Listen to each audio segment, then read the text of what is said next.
Hi and welcome to Hanks True Barbecue. My name is Henrik and I run the website hankstruebarbecue.com. The whole focus of the website is to teach you everything you need to know about barbecue with plenty of recipes, and it's completely ad-free, which is really nice.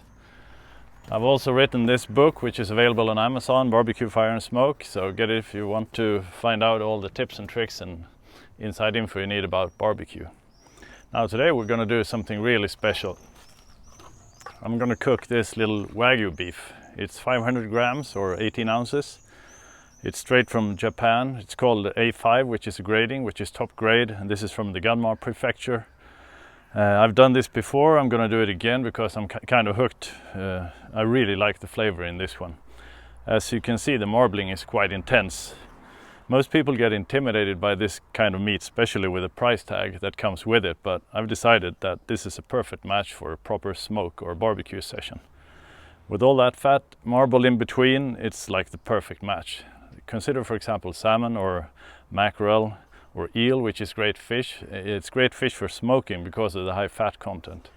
Same thing with pork belly, for example, and I don't think Wagyu should be any different. So of course we're going to smoke it heavily in the kettle, not this offset smoker which I recently built. Would be fun to cook it in this one, but so all of you can relate, I decided to fire up my old kettle here, which works exceptionally well, and to help me I have this Slow N Sear, which is a really nice inset to create a true two-zone setup. So I get a hot zone and an indirect zone. So we're going to put the meat on the indirect zone and smoke it. And then when it's time to sear it, move it over to the hot coals. But I'll walk you through it. First thing though is to actually dry brine the meat. And the dry brining is done with salt to amplify flavor, because that's what we really want. Normally, the proportions I use are like 1 teaspoon per kilo or half a teaspoon per pound if you translate into imperial measurements. In this case though, I want maximum flavor, so I'm actually going to double the amount of salt. And dry brining is simply done by applying salt to the meat, compared to wet brining where you mix water and salt and then immerse the meat in the fluid. This is way easier. So we're going to dry brine it first, then leave it in the fridge uncovered as it is till tomorrow on day 2 when we're going to smoke it.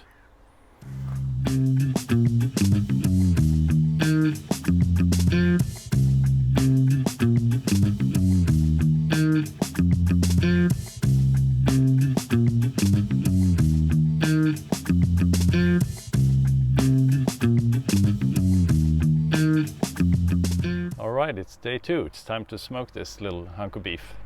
Before that, I think I should say a few words about strategy.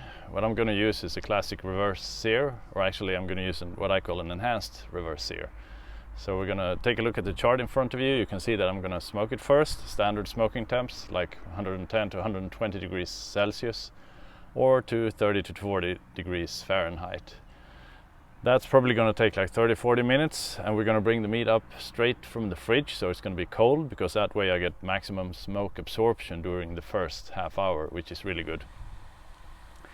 Then when it's like a few degrees from the target temp, I'm actually going to remove it, and as you can see in the chart, wait for the dip. That's what I call it. Basically you leave the temp in, move it off the heat, and then wait for it to go down a few degrees. When the temperature starts dipping 1 to 2 degrees, that's when you start to sear. If you wait for that little dip, that's going to be way better when you actually sear it, because you're going to reduce the risk of carryover heat. And on a piece of beef like this, which is like still expensive, you actually don't want to overshoot temps too much. So we're going to be real careful on this one. That's why I smoke it first, remove it, wait for the dip, and then we sear it. Also, I'm going to sear it in a cast iron pan, and that's crucial because anytime you put this type of beef over direct fire, which contains that much fat, it's basically just going to burn up, or the fat's going to turn rancid and taste really bad. So we don't want to do that. So obviously we're going to put a cast iron pan in here over direct heat. Once that is really hot, we're just going to let the beef in there and set it for a few seconds. As you can see, when we sear it, it's going to render out fat immediately, so it almost starts floating around in the cast iron pan. But this whole procedure allows us to give it a good char, nice surface, but at the shortest time possible. So basically we're going to cook it during the smoke process, and when it's almost done we're just going to sear it, and that's it really.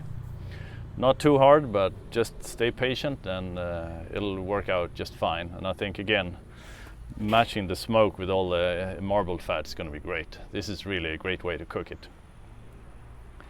Another word I should say about barbecue in general, if you do want to hang out and talk barbecue, I'm part of the moderator team at AmazingRibs.com, so join the Pitmaster Club and you get to chat barbecue with lots of talented people every day. It's a lot of fun. They have a free trial, so just sign up and join in. All right, waiting for the briquettes to ash over. Got the thermometer plugged in, and once we hit 120 Celsius or 240 Fahrenheit, I'm going to put the meat on, and together with some cherry wood chunks, which I'm going to tuck underneath the grates down here. So soon enough.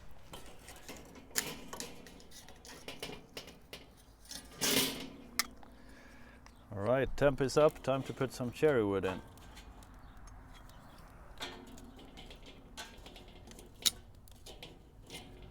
I think I'll start with 2 and the beef.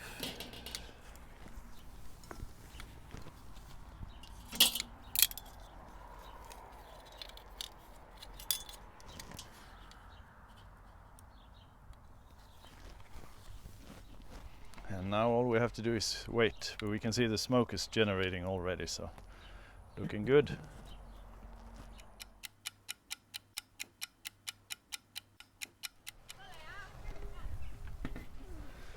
We're getting close to done, so I'm going to move this off the heat and put the cast iron pan over the hot coals to get it really searing hot to do some proper final searing. But it's looking really good. As you can see, it's caught quite a lot of color from the smoke already, so we're well on our way. Soon time for dinner. All right, the temp has dropped as I told you, so now just searing this little baby really hot, just for a few seconds per side.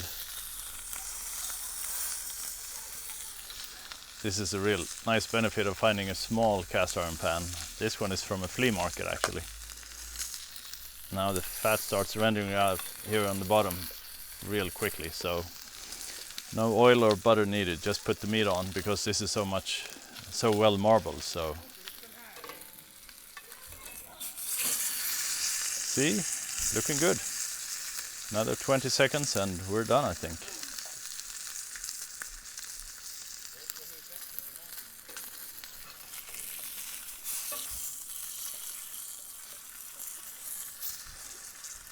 I'm searing all sides now, so I'm waiting for this one to get up to 44-45 degrees Celsius internal, which is 113 Fahrenheit.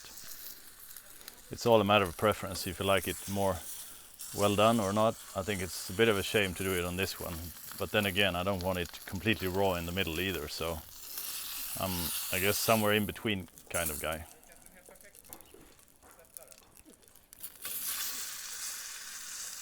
This is looking good. I think I'm about to call this a deal. I'll move it to the side, let it rest for a few minutes, and then we're gonna slice it. Can't wait to sink my teeth into this one.